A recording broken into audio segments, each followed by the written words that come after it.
Bismillahirrahmanirrahim. This is the second lecture of this series, Technical Writing and Presentation Skills, ENGL 211. And this lecture is about types of writing. In first lecture, I have explained what writing is and the types of writing and how to write in effective manner. In this lecture, we will discuss the types of writing.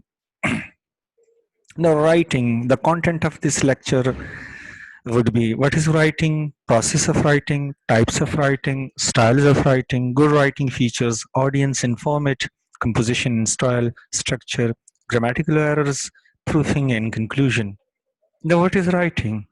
The act or process of producing and recording words in a form that can be read and understood.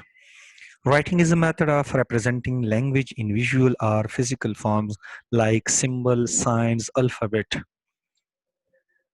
The process of writing included these following steps. Step 1, planning. Step 2, writing. And step 3, quality control.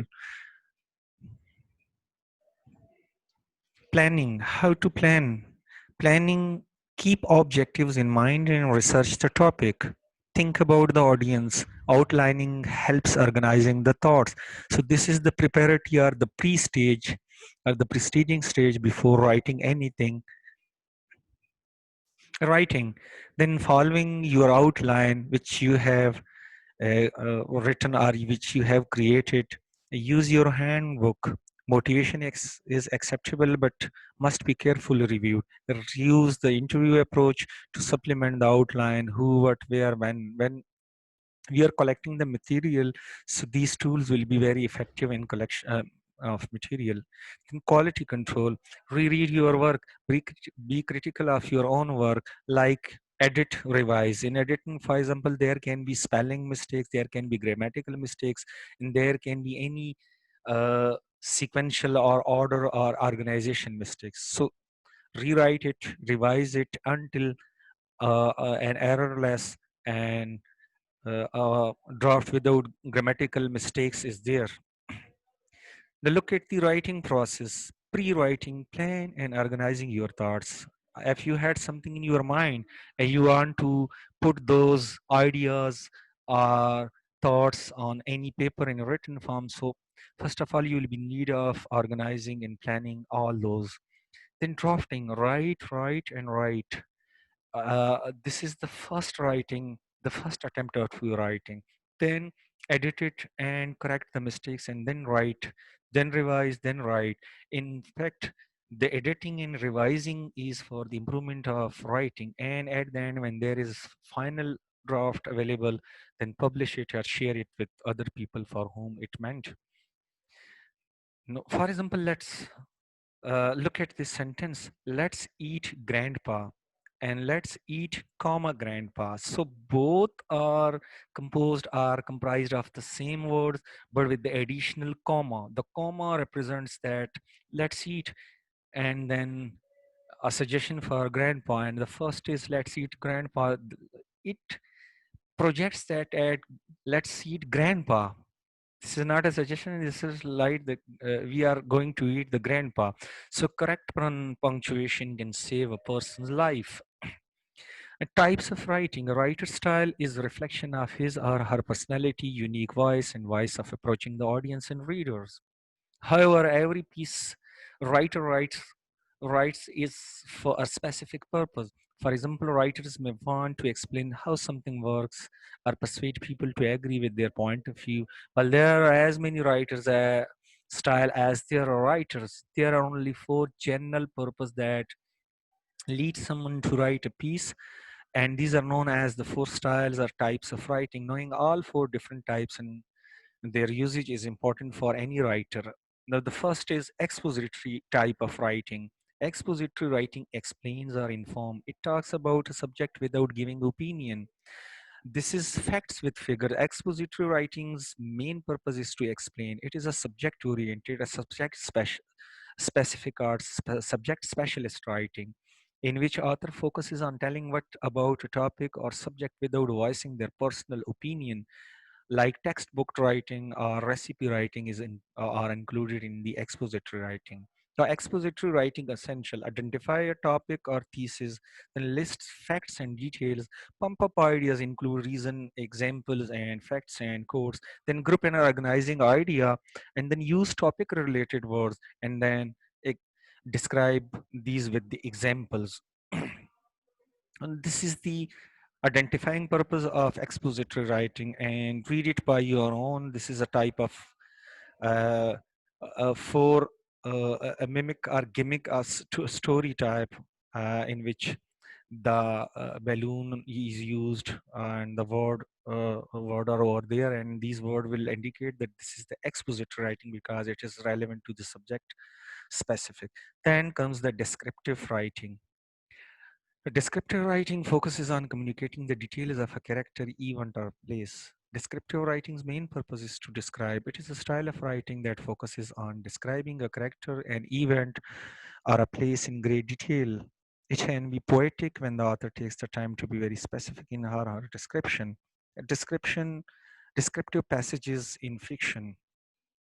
No, the types of descriptive writing: it can be travel writing, it can be nature writing, it can be journal, poetry, biography, and all these are included. So these are the steps involved in descriptive writing. First, select a right topic first, and then use descriptive words. Third, organizing all the details in a chronological order. And the fourth, use figurative language, highly flown language, descriptive language with the extensive use of adjective, and then conclusion at the end. In persuasive writing toolkit, using persuasive language, write a paragraph in which you try to sell your, this is to persuade somebody to agree somebody on your own point of view. So this is for agreeing. Persuasive writing tries to bring other people around your point of view. Persuasive writing's main purpose is to convince somebody. Unlike expository writing, persuasive writing contains the opinion and biases of the author. To convince others to agree with the author's point of view, persuasive writing contains justification and reason. Editorial, newspaper, advertisement, and review are all included in persuasive writing, in which the writer is trying to persuade, to entice, to agree a person with his own point of view. And this is the persuasive writing technique: outlining the writing, and then editing the essay, revising the write-up, and then pre-writing the persuasive essay, drafting the writing, and then publication. And the fourth is a narrative. A narrative tells a story. There will usually be characters and dialogues. Narrative writing is main purpose is to tell a story. The author will create different characters and tell you what happens to them. Sometimes the author writes from the point of view of one of the characters. This is known as first person narration.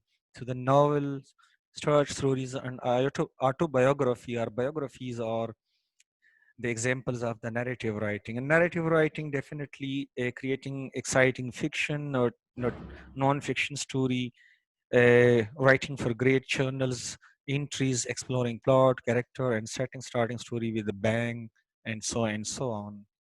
A features of narrative writing: story usually have the following features: there will be characters, there will be plot, there will be settings, there will be dialogue. And plot tells us what happened in the story, and there will be opening and the middle, and there will be ending to the stories. So sometimes only paper will listen to you. This is very important because there will be no one to listen you, so you will be talking to your paper. So in that context, it means that you should be a good writer. Different writing styles: there are three types of writing style: colloquial, everyday, informal, then casual, and then formal. So colloquial language is an informal, day-to-day conversational style of writing. It differs from standard English in that it often makes use of colorful expression, slang, and regional phrases. As a result, it can be difficult to understand for a person from a different region or country. And then comes casual. Casual language involves everyday words and expression in a familiar group context. This is more common as compared to the colloquial. Colloquial is very specific to that particular society, to that particular native speaker. So in this casual, the conversation within family, with close friends. This the emphasis is on the communication interaction itself and less about the hierarchy, power, control, or social rank of the individuals communicating. And informal, in business, in institute, in official, in an organization, the appropriate style will have a degree of formality. Formal language is communication that focuses on professional expression with attention to the rules, protocols, and appearances.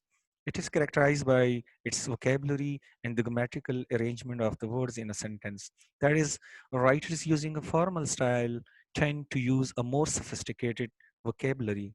The good writing features, these are the features of good writing: completeness, all information needed for the reader. If that is present in their in writing, then it is called completeness. Correctness, relevant, precise information, to the point, facts, free from grammatical mistakes, free from spelling. Then credibility, your information, written information, should be credible, believable. You should have arguments and logics to strengthen it. Then clarified, do not use confusing, ambiguous, double standard, double meaning words.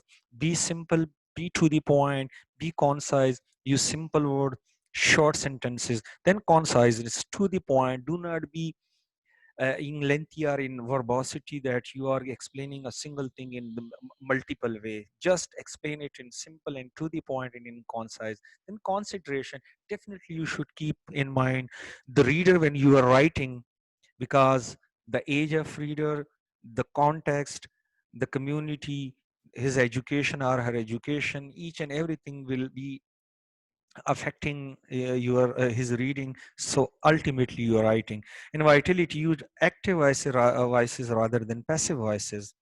Audience informed, the first step to writing is choosing the appropriate format. The format as well as the audience defines the writing voice, how formal or relaxed the tone should be. With everything one writes, the reader should be able to define the tone as well as the aspects of the content. Composition and style, start with your audience. The reader should be introduced with the topic. Create an outline. Outlines help in identifying with steps to be taken in which order. Try some empathy. One should remember the audience need at all times. Structure, the document should be as reader friendly as possible. Use heading, subheading, bullet points, and numbering, underlining, boldface whenever possible to break up the text. Adding graphs and charts is also a smart way to break up your text. Using question is a good idea. Questions help keep the reader engaged and curious. Grammatical errors, it is essential to learn grammar properly and to avoid common mistakes that the spell checker won't find. Using word like affect instead of effect or missing out the apostrophe should be avoided. Everything that one writes should be of a quality that every reader will find acceptable. Proofreading, proof your headers and subheader. People often skip these and focus on text alone. Just because header are big and bold doesn't mean they are error free. You should also read the headers and subheader. Reader comments out loud. This way, one is more likely to catch mistakes. Use your finger to follow the text as you read. This is another trick that helps slow down. Start at the end of your document. Proofreading from the end to the beginning. This helps focusing on error, not on content. Conclusion, it is important to know how to communicate a point quickly and professionally. Many people spend a lot of time writing and reading, so the better you one is at this form of communication, the more successful one is likely to be. Identify the audience before even starting to create the document.